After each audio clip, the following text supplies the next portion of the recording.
Audio Unleashed.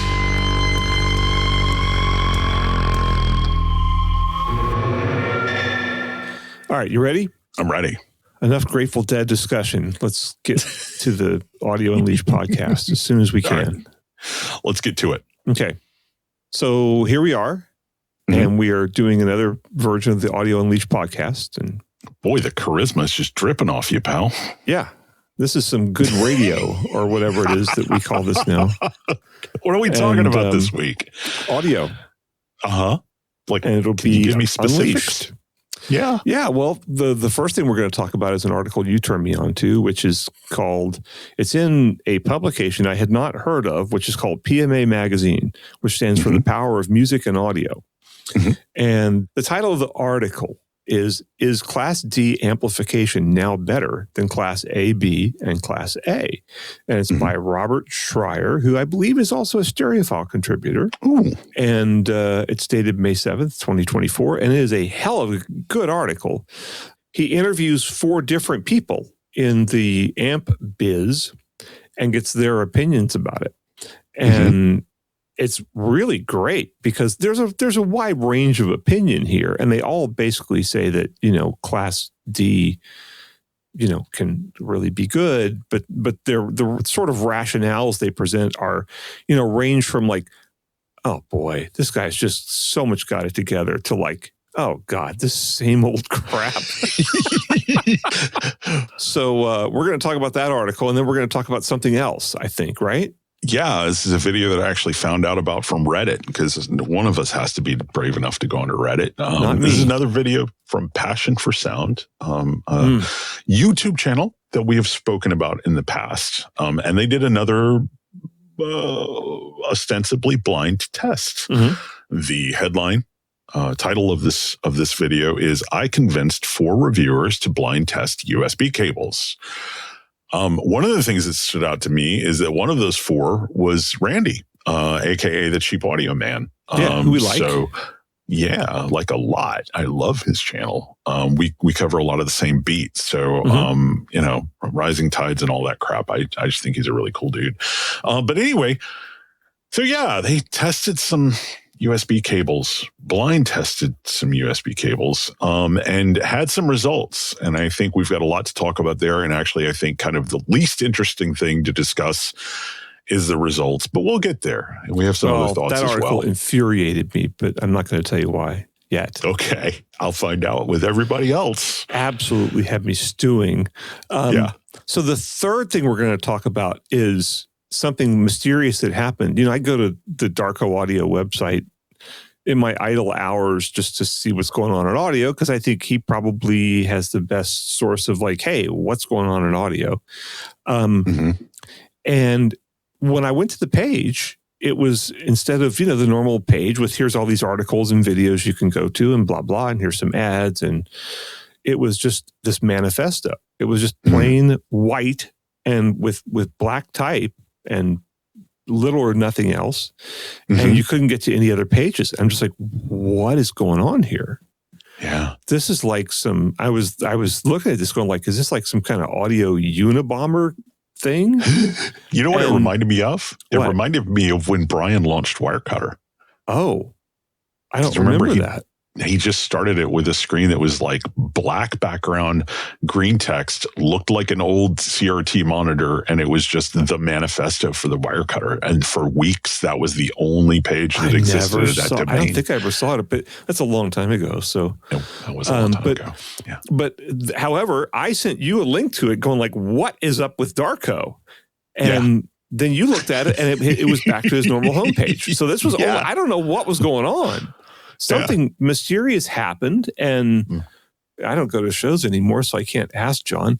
But we're going to talk about that. But we have the PDF, so we can share it with you. Yeah. But I found so much to enjoy about this, and I think it's indicative of some trends that are going on in audio journalism. And because it certainly resonated, so much of what he had to say resonated with me. And I think that, the things he's saying are, kind of a less technical complement to what people like Aaron Hardison's doing. And So much of like what our friend Steve Stone has been writing for the last few years, of this sort of kind of a getting back to some real music focus in their writing, and away from a lot of this weird, honestly, marketing focused writing that pervades so much of audio nowadays. Yeah. So, and then we have another article, another thing to discuss. We do indeed. This is a Washington Post story for our patrons. Patreons. Yeah. Oh, yeah. Yep. Sorry. Only Patreons. Trust me, man. Okay. Sometimes you just got to trust me. I know. I really should trust you more. Go ahead. So, yeah. For our Patreon subscribers, we've got this piece from the Washington Post of all publications. And man, when the Washington Post writes about audio, it is not good. So when has it ever been good? Yeah. So the title, maybe we shouldn't spoil the results. Maybe we should just tease here and say the headline is "Why This Company's Biggest Fans Turned Against It." And the subhead is, "When software runs your car, home theater, thermostat, and more, one botched update can ruin everything." Should we tease more than that, or should we just leave that dangling? Let's leave it dangling. I'm going to trust you, Dennis. Okay. Let's talk about Class D then. Especially since you're editing this one. Oh, yeah. So if you go on and on. Spoilers, man. Spoilers. Yeah, if you go on and on, then you're going to have to deal with it. Oh, it's a good point. Which kind of gives me license to go on and on. What does it remind you of? It's time to start a timer. Okay, start the timer. Are we still doing that? If you want. Yeah, I think it'd be a good idea. All right, man. It'd make your life a lot easier down the road. That's true. Yeah. All right, let's talk about Class D. Class D amplification is... All right, so just if anybody doesn't know, Class D amplification is a kind of amplification that came along, I don't know technically, I think it was invented like 50 years ago, but... 1950s, yeah. Okay. It came along in audio. I specifically remember what I believe is the first product, which was from a company called Tact Audio. It was called the Tact Millennium, and it came out around 1999. And our good friend Steve Guttenberg had a sample of it, and I was editing Home Theater Magazine, and he brought it in, and it was pretty awesome. And so, Class D has become much more pervasive. I mean, the chances are that there's a good chance you're listening to this on a Class D amplifier of some sort, right? Mm-hmm. So, but can we just lay down some ground stuff real quick, right? I feel for some of our normie listeners, maybe. So that's what I'm getting to. Okay. Well, go ahead. Dennis. I should trust you. Yeah, I should trust you. Yes. Trust me. So anyway, Class D, typical Class A, or Class AB amplifier basically takes a signal and runs it through some transistors, which have a big power supply hooked up to them, and basically makes it louder, right? The signal goes into the transistor, it comes out louder. It's pretty simple. Class D, it runs, instead of just being a typical audio amp where you put a signal in, you make it bigger with transistors and a power supply. It actually switches the signal off and on at 250 kilohertz. It boosts it up to a really high level and either switches it on or off. And since there's no in-between state like there is with a normal linear amplifier, then the transistors don't chew up any heat. And it's super, super, super efficient. You don't need a big heat sink. It doesn't use up a lot of energy. You can build the amp into a little tiny box and you don't need a heat sink for it. And it's really great. And then they run a filter at the end of it, right? Which is typically like a second order filter, I believe. And that by filtering out all the radio frequency, you're left with the audio signal, but bigger. Yeah. Okay. So Robert Schreier, who's the guy who did such a great job on this article, interviewed, I think, 4 different people for this, right? And he starts off, it goes from... Now, the quality of the responses, he basically asked these people, hey, can Class D, because he's seen, this is inspired by a couple of reviews he's seen where the guys are like, these Class D things are actually, maybe even better than some Class AB stuff. And so he interviews some manufacturers, and one of them is Atmosphere's Ralph Karsten, who says right off, Class D can sound as good as Class A or AB, and that can actually be better as semiconductors improve, right? But then he starts talking about distortion and how it's the distortion signature of the amplifier, which didn't we just talk about this? Yep. Pretty recently. Yep. Pretty recently. It's like this is what sort of he starts to talk about how you have different distortion harmonics and all this kind of stuff with Class D, and it reminded me of the sort of like ruminations of people who think that D in Class D stands for digital, which that absolutely doesn't. Which he doesn't. But he says basically Class D, gives you basically the same. You can build an amp that has the same amount and character of distortion at all frequencies, right? The big problem with this, which sounds like it would be a good thing, and maybe it would be, but the big problem with this is that the distortion in any properly functioning amplifier that's properly used and not run past its limits, the distortion is not audible, right? The distortion is running down at 0.001% or something under normal conditions, even with a tube amp, right? Yeah. And you're not hearing the distortion. So it's like the only time you're going to hear the distortion is when the signal gets really loud on loud peaks and you have the system cranked. Yeah. So this is something I really want to, if we have any impact here on audio Unleashed, it would be my dream, my hope is that it would get rid of this notion that distortion determines the character of an amplifier, because it just doesn't. Only if a guitar amp, because those are, you're running those distorted kind of all the time, right? And most guitarists run their amp distorted most of the time. But with hi-fi, it's not like that. You're running it clean almost all the time. And if you're getting into distortion, you're going to turn it down. Yeah. So the next one is from NAD's Director of Technology, Greg Stidson, who I think we've both known for a long time and who's a really solid audio guy. And he talks about how, there's like everything in amplifiers, really everything in audio, there's advantages and disadvantages to every technology. Yeah. And, he's saying that with a Class D amp, the advantage of it is it's really just the quality of the engineering that determines the performance. It's not so much the parts and the parts matching and things like that, because that stuff doesn't really matter so much with a Class D amp. Can I interject something here and get your opinion about it? Sure. So with linear amp topologies, Class A, Class AB, I don't have a lot of experience with Class A amps, by the way. Okay. But Class AB, of course, I think everybody has a lot of experience with. But with Class AB, and correct me if I'm wrong here, this is just my perception based on my experience, but with Class AB, largely what can affect whether or not your amp really interacts with your speaker in terms of your speaker's impedance is going to be your power supply and your output, right? Right. With Class D, I have found that a lot of times it can be the construction of the low pass filter and whether or not that is sort of integrated into feedback. Right? Like a Class D amp can be very load variant, even if it's got gigantic power supply and low output impedance, based on how they're doing the feedback and how they're employing the low pass filter. Is that does that ring true to you? Has that been your experience as well? I wouldn't say it's been my experience, but it's what people have told me.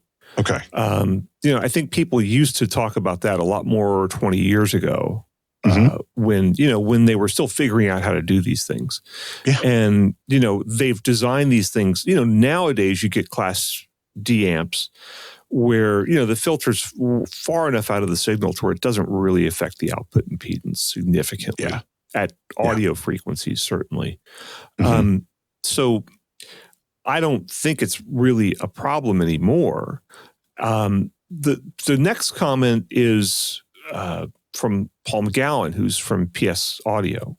who is a controversial presence on YouTube, to say the least. Are we going to dig down into that? Are we going to drill down here? Or are we just going to let that statement stand? Let's just let that stand. I'm sure we'll be addressing a Paul video at some point or another. This was I like Paul, but these comments were a little wacky to me because he talks about the analog low pass filter at the output of the Class D amp. And, hey, it's in the signal path and, you got a filter in your signal path. You also have a filter in the signal path of a Class AB or Class A amp. Yeah. I mean, the way they work is you have an input stage, right? And then you have a voltage gain. I mean, this is the way a typical amp works. Input stage, voltage gain stage. You have local feedback around the voltage gain stage that both sets the gain of the amp, and the local feedback loop is typically just a capacitor. Okay. And the capacitor basically, lets high frequencies through into the feedback loop. And so it effectively rolls off the high frequencies of the amplifier so the amp remains stable and doesn't start to oscillate. Yeah. Okay. And I don't know of an amp that is unfiltered. I mean, it's a strange notion, to say the least. That seems like something you'd see in like some wackadoodle audio publication. So that is somewhat disturbing to me. And he's talking about how the dynamic range is limited, which, you're limited to 16 bits of resolution. I don't know that that's the case. How is that the case? I mean, I've seen some of these amps measure great. Yeah. Yep. And, some of them 16 bits of resolution is what, 96? Yeah. dB. 96 dB. And, a lot of these amps have, well over 100, which is, a lot of them are in the same range as Class AB amps. So anyway, these comments are strange, and it kind of makes me feel like Paul's expertise lies outside of amplifier design. And wasn't he having John Curl do these for him anyway? I can't remember. I just pulled up Diego Estan's measurements of the NADC 3050 that I reviewed and then purchased. And it uses the UCD modules from Hypex. And total signal to noise ratio on this thing is 103 dB. So that's better than 16 bits, Yeah, it's better than you need. I mean, I'm sorry, unless you are in the most perfectly treated room in the world, then just the noise floor of your room is going to eat up anything more than that. So, I mean, you could get amps with a better noise floor. You can get amps that are minus 120 or something, but do you hear it? No. Yeah, no. It's like reality is not 16-bit resolution. The world is not 16-bit resolution. Yeah. So I think one of my favorite albums of all time, Fleetwood Mac Rumors, I think it was John Kellogg who told me, that thing's got like 10 bits of resolution, right? or dynamic range. And I'm like, I'm fine. So, yeah. So the room I'm recording my album in is like, I don't even want to calculate it, but it's probably not even 8 bits resolution. Yeah. Because the noise floor is so high. But it doesn't matter. You don't hear it. And, I'll do a couple things in the recording to minimize that when I need to. But by and large, you don't really hear it. Yeah. So the last guy he talks to is the best guy to talk to, who is Bruno Putzis, who is the guy who designed the Hypex Class D modules that most amplifier manufacturers use today. Certainly most of the high-end manufacturers, Yep. And he says he had probably the longest response, which is not, surprising. Because this is the guy who has really championed Class D and made it commonplace in high-end audio. But, he talks about how it's the most important thing in a Class D amp is the control circuit, not the actual amplifier part of it themselves. And, how you have to, it's a lot of heavy math that's done on that. And that's why, when I was working at Dolby, I always told people, like, don't high-end companies, like, don't design your Dolby decoder yourself. It's like you can, but you're going to spend a colossal amount of money and not do as good as one you could just go buy. And this is the same thing. It's like an analog amp design person does not know the math on this. And it's like, yes, they could learn, except don't they have better things to do? Other people have already figured this out. I mean, this is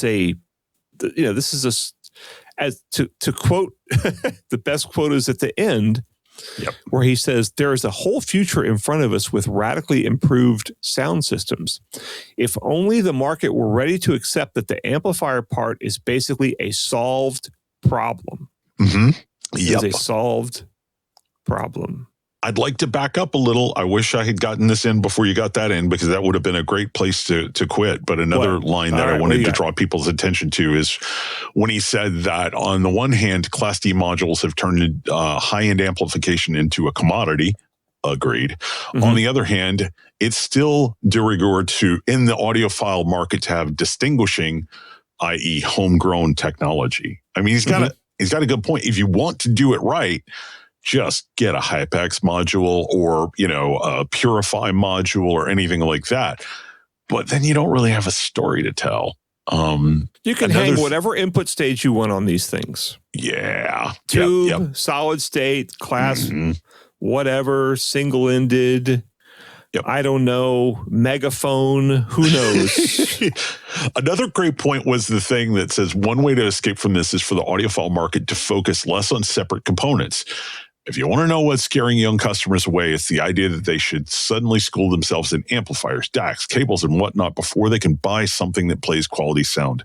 And I've never felt something in my soul more because, as I've mentioned before, I think Doug Schneider and I keep talking about the fact that people understand sources. They understand speakers. They don't understand the stuff in the middle. And the more you can eliminate the stuff in the middle, look, we've talked about the fact that I'm getting a turntable. My wife has never been more excited about anything related to my work before. And to the point to where now she's like, hey, can we get me a turntable too? I'm going to tell you something for sure, buddy. When I do get her a turntable, we're going to be plugging it into a pair of powered speakers or active speakers. Because everything else, she's constantly telling me, you could explain it to me 1,000 times a day, and I still don't understand what an integrated amplifier is. And I'm just like, okay, if somebody as smart as she doesn't get it, that's a problem, right? Mm-hmm.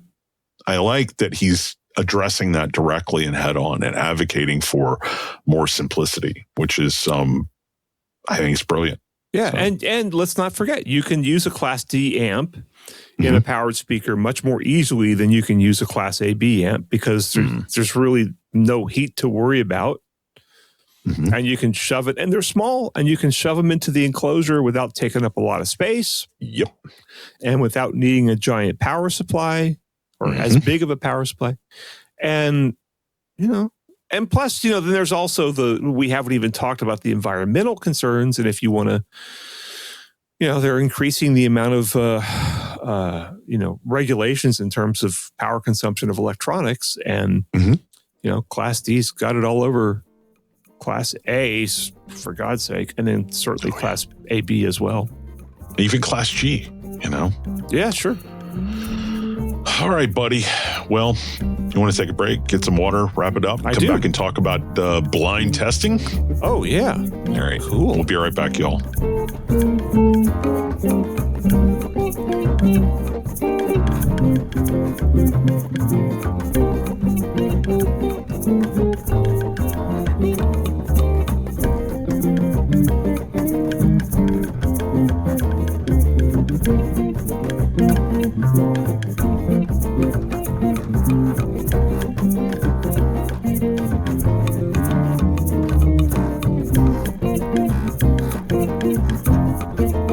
And welcome back to Audio Unleashed. That was pitiful. What are you doing to me, man? Well, I'm changing it from the drunk guy at the Molly Hatchet concert to the drunk guy at the Molly Hatchet concert who got so drunk he didn't go into work on time and he lost his job and he's talking to his wife and his wife's all mad at him. I was like, I'm sorry. I think it's entirely possible you need psychological help, buddy. What? You know what? I'm gonna breeze right past that. I don't have time to dig down into whatever's going on in your head. Up, man. I gotta change it up. I'm a jazz artist, man. That wasn't jazz, buddy. That was the sort of marimba preset on an old Casio, right? That was that could be good jazz, I guess. Right. But this time around, we are talking about yet another video from. What's the name of these people? Oh, Passion for Sound. So they've done another video in which they are testing USB cables, blind testing, apparently USB cables. I'm going to do something different. I'm going to switch things up too, man. If you can switch things up, I can switch things up. Okay. I'm going to give the whole game away right at the beginning because I actually discovered this video by way of Reddit. And I think the headline of the Reddit post basically sums up everything we're going to say. So the headline of this post is, Lackland does another blind test of USB cables. Nobody can tell the difference, chooses to discount the results and prefer his magic USB cables. And there you go. That's it. That's exactly what happened. He said, we're going to do blind testing. He didn't like the results of the blind testing. And he went, well, this test didn't work, right? And I'm reminded of, so I actually, for a while, was going to major in biology. Biology is a passion of mine. And I remember one of the best biology professors that I ever had once told me, and I think he was actually quoting Carl Sagan here, but I can't prove that. But he said to me, the thing that most people don't understand about science is an attempt to force the universe to answer a yes or no question.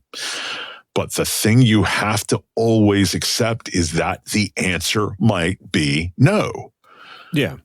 And I think that is the problem with these Passion for Sound guys. They are constantly going, well, we're going to ask the universe a yes-no question. And the universe says no. And they went, well, obviously the universe was mistaken. And what they really meant was yes.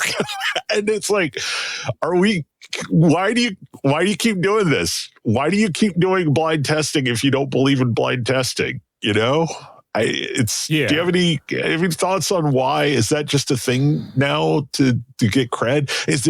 Are all the cool kids doing blind testing so they feel like they have to? What on earth is going on here, Brent? It's just, look, this is purely to get clicks. Yeah. It's just purely to go, oh, blind test. Let's see what they found out, right? Even though this guy has absolutely no intention whatsoever of publishing, like, oh, gee, everything I've been saying is wrong, right? He'll get in line right behind Michael Fremer on that one. But this is always the way. It's like, you do the blind test and they just, oh, well, that test, you didn't use a good enough power conditioner for that test, or good enough. You didn't have good enough fuses in your amplifiers, or who knows? They come up with, the gear wasn't good enough, or the environment wasn't good enough, or the listeners weren't good enough, or this. It's always like, well, I know there's been a million blind tests that show that this is wrong, but I hear it. And so, eventually we'll come to the blind test. You don't know what science is always uncertain. So you don't know what science is going to find out, but I do know something. I do know a lot of things about what science is going to find out. Science is not going to find out that Brent Butterworth can bench press 2,000 pounds, right? Which I think we've already said that before. Yeah. Because human beings can't do that, right? And human beings can't hear to a significant and repeatable degree the differences between any of this crap, these USB cables or even amplifiers, except in some pretty extreme conditions, right? Do we need to go into why people can't hear the difference between USB cables? Do it. Yes. Well, maybe we do. You're the digital computer-y guy. I gotta admit to you, buddy, I don't 100% have my brain wrapped around the way asynchronous USB works, to be frank with you. It doesn't matter. Well, but then somebody could come in and go, well, you don't understand the way asynchronous works, so why you don't have standing, It's just... Look, it does not matter if it's synchronous or asynchronous, right? That just determines where the clock comes from. That's true. I know that much. Is the clock in the source or is it in the in the sync device, right? Yeah. So, but USB data is all packetized, and people have this idea that, well, there's jitter and all this stuff, and we can show that jitter appears in the output signal of blah blah and this and that and this and that, right? Yeah. But this is all packetized. This is USB audio and error corrected. Yes, and robustly error corrected. USB audio is more like you could kind of liken it to a recipe. Rather than a hamburger. Okay. Right. It's basically, here's a bunch of data and here's some instructions on how to reassemble the data. Right. Right. And the data, especially on things like an internet stream or something like that, may not even all arrive in the proper order because you had some kind of a interruption or something like that, but it all rebuilds itself. Think about it like this. You've got a line of people that can't fit into one car. You have to call 2 Ubers, right? Yeah. And you get most people in and you get to the new location and everybody's lining up and you realize, crap, one person got left behind. And you send the car back and you pick them up and then they're there and now you can reform your line, right? That's kind of what USB audio is like. All you really care about is, did the line that existed point A end up at point B? Right. And how they got there and in what order doesn't matter. These people think that, I'm going to hear some smearing of the soundstage. No. In USB audio, if there is a problem, your reaction is, WTF was that? That sounded really freaking awful. Like something broke, right? It's more than likely it's going to stop. Yes. You will hear nothing. Or a loud pop or something. Yeah. It's not going to be some subtle thing that you're squinting in a listening test going, the air seems heavier in the room in this one. No, absolutely not. So there's 2 things that make me mad about this. One of them is they did this at an audio show in Malaysia. Like, why are we not there? Why are we such losers in our careers that we don't get to go do cool stuff?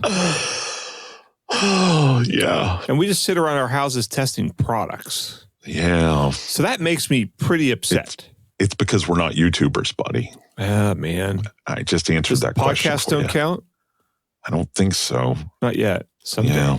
Maybe one day, though. Someday. We'll be the Joe Rogans of audio.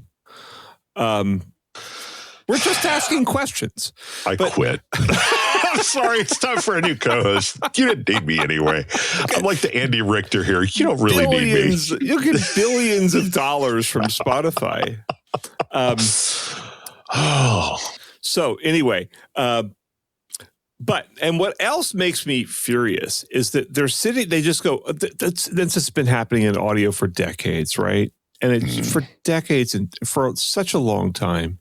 And it just bothers me so much that people go to so much trouble to try to hear these little teeny tiny differences. And by definition, if you're having to try so hard to hear these differences, the differences don't matter. Yes. Right? I mean, if you know anything about music production, there are much, much, much more consequential decisions that they make in music production that have an obviously audible effect on the sound that are kind of like, is it better this way or this way? I guess it's this way. If you're making like a decibel or 2 decision on an EQ, which is completely audible, and you don't even sweat it. It's like, that's fine. Yeah. And the way the musician moves their instrument relative to the microphone, which they don't even think about probably, right? I mean, there's so many things that change the sound of music that have a big effect that we just don't even talk about because it's just music. It's not this pristine thing that has to be perfect. It's by definition not. I mean, look, when an entire industry has cropped up around the notion that some people have golden ears, it's like we've talked about this before ad nauseum. Then it becomes, well, a reviewer's job is to prove that they can hear things that you can't. Therefore, you must listen to them and purchase the things they say. it's hogwash, you know? I mean, it's people are constantly telling me, oh, I can't hear those things that you hear. Yes, you can. You've been convinced that you have it because of people making crap up. And maybe they're not even conscious of the fact they're making crap up. They're just so steeped in a tradition that says, oh, these minute differences are really the big thing, the big deal, that I think there's like it's not Stockholm syndrome, but it's something, you know? I mean, breaking free of that notion was one of the most liberating things that ever happened to me, you know? When did you do that? I don't know. It was under you. You beat that out of me when we were doing Robert Home Entertainment. Oh, okay. You beat that out of me. Wow. Yeah, really quickly. But yeah, I mean, and here's the thing. Oftentimes, we find these people chasing differences that don't exist, but to take it one step further, just because there is a difference doesn't mean it's significant. Right. You know, a while back, there was that whole hi-fi thing. Do the ABX test with the Spotify. Can you hear Ogg Vorbis versus Flax in this ABX test? And I couldn't hear it 100% of the time, but I scored like a 78% or something like that on that ABX test. But what that test didn't take into account is, did it matter? It was so insignificant. Just because I could hear the difference did not mean that I went, oh, well, this is obviously better just because to be truthful with you, I didn't know which was. I know, okay, this sample here is A instead of B, but I don't know which one of these is Flack and which one of them is Ogg Vorbis, because it just doesn't matter. It sounds different, but different does not mean good or bad. Yeah. And, you know, I mean, like, honestly, I mean, I was sitting in Floyd Toole's kitchen one time. Mm-hmm. Floyd Toole, most famous audio scientist of all time, I guess. And you know, we're just talking over lunch, and he's pointing out, he says, you know, look, your voice is reflecting off of this table. It's reflecting off these objects on the table, and it's doing so in a way that you could measure. Mm-hmm. And yet you still sound like yourself. You know, you don't, you know, this is creating all sorts of phase issues and things that are measurable, but you still sound like yourself. So much of this stuff just doesn't matter.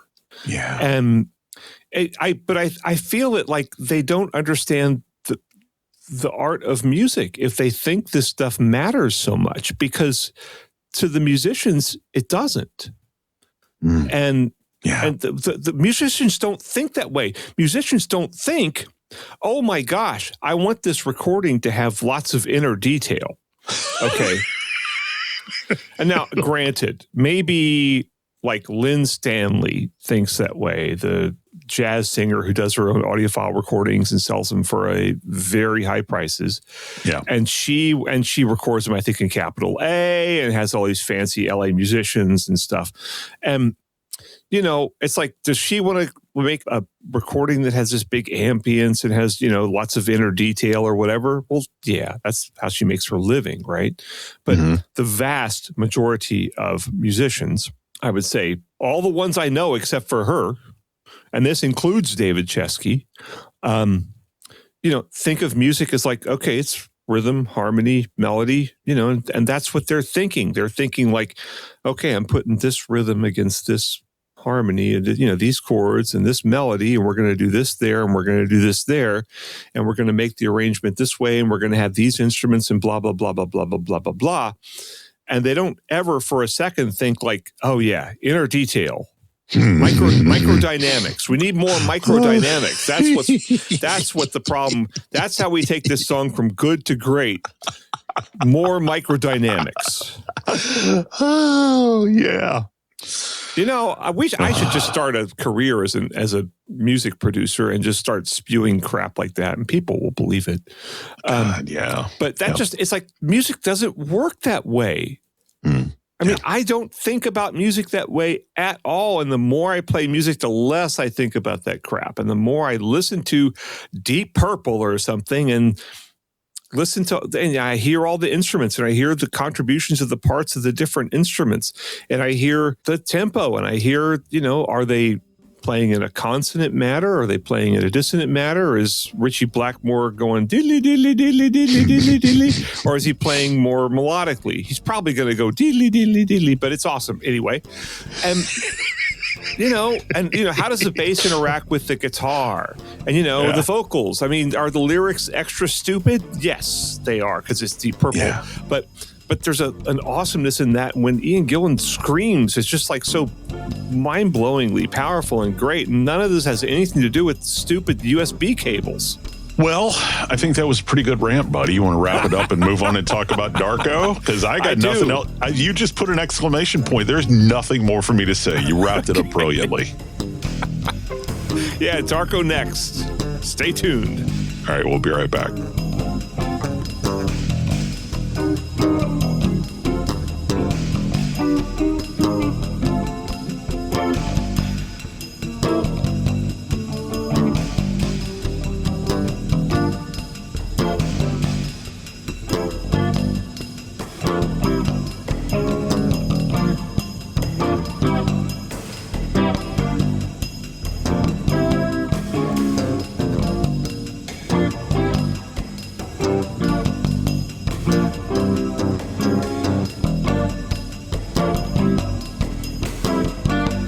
And we're back. This is Audio Unleashed. And we're going to talk about the Music First Audiophile Manifesto. Yeah. And this is something I was saying. I stumbled upon this. I was going to John Darko's website, darko.audio, just because he's got his website's really kind of the best one to just find out what's going on in audio, right? Because he covers a pretty broad spectrum from relatively mainstream to super high end and everything. And he puts lots of stuff up all the time. So it's a great website. Anyway, I go up there and all I see is like this black and white screen and, the Music First Manifesto. And I read this, I'm kind of like, well, this is cool, but like, why is the rest of his website disappeared? And literally hours later, it was back up. I still don't know what happened, but he had a lot of great things to say here that really resonated with me. Yeah. And is there a statement in here statement number one, and he's got a bunch of them. The Music First audiophile knows that music and sound quality are important, but that music will always be the most important. Which is kind of like what we were just talking about. Yeah. Yep. And I honestly, it's more interesting to talk. We should talk about a couple of the things that here. What was your favorite thing on here? By an order of magnitude, 0.4. I was going to say the same thing. This is something that I've been saying for a long, long time. Let me just read it. The Music First audiophile isn't trying to bring the live experience home. She understands that music playback is its own art form. A movie is not made by pointing cameras at a stage play. I've often said so much of the language of how we discuss this, which was influenced largely by Harry Pearson and so forth, is about, is this like listening to acoustic instruments in an unamplified space, the quote unquote absolute sound? And I'm just like, okay, but what does Electric Ladyland have to do with that? I mean, judging Electric Ladyland by the metrics that audiophiles say are important, you would have to say, well, that is a failed audio experiment, because it's like, but it's kind of like looking at Van Gogh's Starry Night and going, well, that doesn't look like a photograph. Well, it's not supposed to. Exactly. It is an experiment in sound. It is playing with phase. It is sometimes more like a pop-up book than a photograph or a painting. It is an audio experience, and it doesn't have to have anything to do with reality to be a great audio experience. So, John Darko, you're probably not listening to this, but buddy, if you are my hero for 0.4. Yeah, and even if you record an acoustic group, you're still EQing the instruments on a mixing board or in the DAW or whatever, right? And you're probably going to apply some compression. And you're also going to make a lot of choices about microphone placement, et cetera, et cetera, et cetera, et cetera. And all you're trying to do is just make it sound good, right? Or awesome, and that's by you're not going to probably go like, oh, I wanted to replicate the live experience. I mean, some people probably do, but even like David Chesky, who's, one of the best known audiophile recording, people, label heads out there, probably the best known one, he's still trying to make his stuff sound awesome, even though it's got this big sense of space, and he tries to capture some of the acoustic of the space. His recordings are not like these purist things. They have an element of that. But, he does a lot of things that are not purist, but it sounds awesome. And so I was going to say the same thing. Yeah, number 4 was the one that was there were a couple things I disagreed with a little bit in here. Okay. Which one did you disagree with? Actually, the next one, where he talks about how the listening room's acoustic makeup affects the sound more than the electronics. I mean, technically that's true if you're just using like regular old high-end electronics that don't have any digital processing or anything in them, right? But with a lot of digital electronics nowadays, you have some kind of processing. You might have room correction in there. You might have, if it's a powered speaker, you probably have some EQ for the speaker, et cetera, et cetera. So, and, I think that the effects of acoustics are often overstated. And, John's a little more about acoustics than I am. I'll just put it to you that way. Let me ask you to drill down into that, because you've said that a few times, and I just want to make sure that I'm understanding you. So are you talking about the totality of acoustics, or are you talking about more like the Ray region, like above the Schroeder frequency? Or like, because to me, like standing waves, well, that's a pretty big frickin' deal. Like one way or the other, you got to deal with standing waves. Maybe it's positioning, maybe it's your seating position, whatever. But it's kind of the stuff above the Schroeder frequency that I'm like, yeah, they're making way too big a deal out of this. Yeah, I'd say that. Yeah, because that's what, because, let's face it, that's what people spend. Unfortunately, that's what people spend the most time trying to correct. The most time and money trying to correct is the stuff above the Schroeder frequency. That's why people go buy a lot of panels, because doing the bass stuff is a lot harder. Yeah. And to do the bass stuff starts to cost a lot of money and take up a lot of space, unless you go get subwoofers, and that also costs money and increases complexity, and et cetera, et cetera. So most people, when they're talking about acoustics, are talking about above the Schroeder frequency, so above 200, 250 hertz, something like that, right? Okay, I just wanted to clarify. Yeah. So I like the fact that he talks about how important ergonomics are and how important like software apps are to the whole experience, because I agree. I mean, as someone, I'm sure you feel the same way, as someone who has to test a lot of this stuff. Oh my God, if something's got a lousy app, that's one nice thing about Wirecutter is like, if the app sucks and it's like, I can't get this thing working, it's not going to be, it's like, I just get rid of it. It's like, you know what? I don't care what it sounds like. We're not going to recommend it. If I can't get it working, how can I recommend this product? I'm biting my tongue so hard right now. Because what do you do if the app is fine and then one day it's not? Well, maybe we'll talk about that at some point on this podcast. Maybe very soon. Yeah. But I thought this was really bold of John, because he's got high-end advertisers. He does. And he says a lot of things in here that are very much against the sort of the St. Harry Pearson gospel of high-end audio, which is largely a bunch of BS in my view. Although, hey, Harry was, it was an early time, and Harry was trying to figure this stuff out, same as everybody else was. And right. So I can forgive some of that, but some of it also came from other less positive, emotional and financial motives. I don't have a problem with Harry Pearson. I have a problem with the fact that Harry Pearson's very outdated philosophy is still the driving force of our industry with regard to the publications. That's my problem. It's like, that's not his fault. He came out, he was a reaction against Julian Hirsch, right? And Julian Hirsch got a lot of things wrong too, right? Because nobody knew anything back then. And Harry kind of pushed back. And the reality of it is somewhere in the middle. And somewhere in the middle, you probably, you start to get the the Floyd Tools and Sean Olives and people like that, right? And the people who've done research that actually is useful to us and where we can judge audio products. And they were both kind of trying to fumble their way.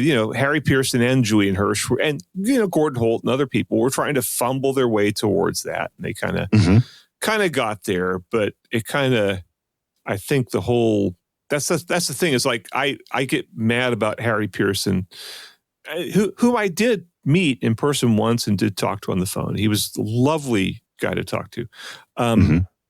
I get mad about him more because of the after effects of Harry Pearson.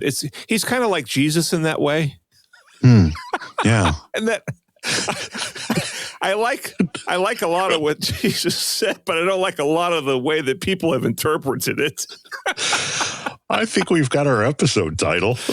Yeah, Harry Pearson equals Jesus. Oh no. What did you do?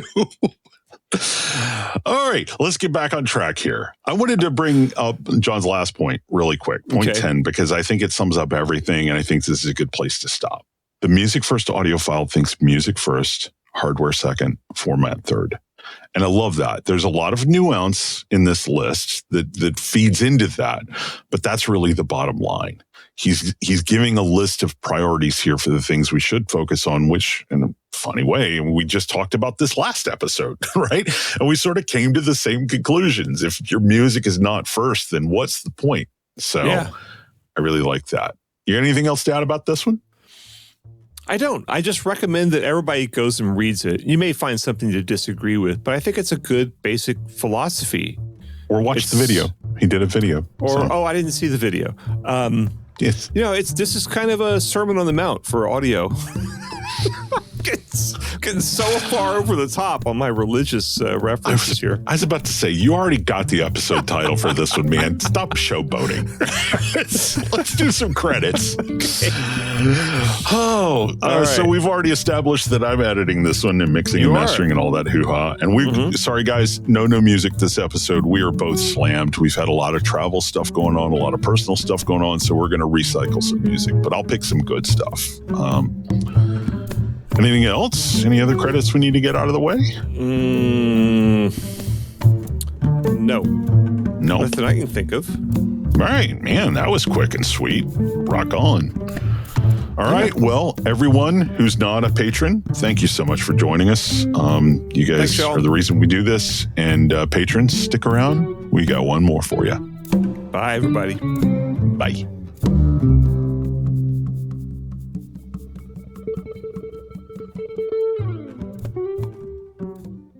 Hey, thanks for sticking around to the end. If you liked what you heard and wish there'd been a little bit more of it, we got some good news for you. Indeed, we do. If you check out patreon.com/Audio Unleashed, all one word, you can get new episodes a little earlier than everybody else. And sometimes it's like a day or two early. Sometimes it's nearly a week. We never really know until we start editing. But the big plus is that you get extended cuts of every episode. And usually that's going to mean a whole extra segment that's about maybe a geekier topic or something that's a little more personal to us or something that's just going to really appeal to the hardcore Audio Unleashed listener.